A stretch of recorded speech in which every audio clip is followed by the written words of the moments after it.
I think Doug Ford made a bold and courageous move last week when he announced his new initiative for affordable housing in Ontario. Look, we don't need to define the affordable housing problem.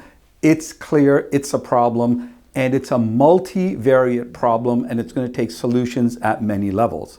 What Ford introduced was a solution that I believe is sort of the easiest and fastest way to create affordable housing, and that's by increasing density in what's known as the middle market.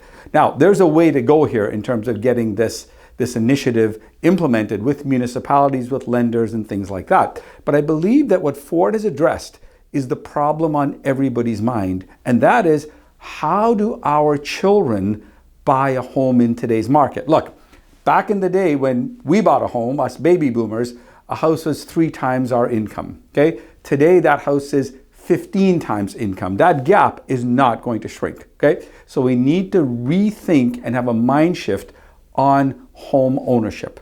And that is where I think Ford has come up with a plan here that will allow for what I call the self-funding house, where new home buyers and existing move-up buyers will think about their home as a business that will generate income from accessory dwelling units, from secondary units, from backyard units, from laneway housing, and things like that.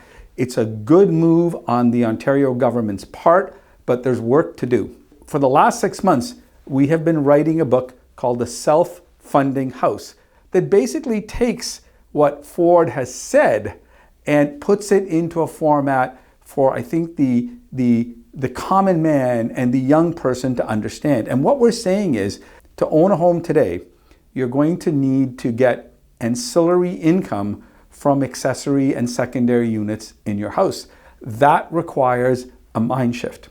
And that's what this book is about. The Self-Funding House is about changing your mindset towards home ownership.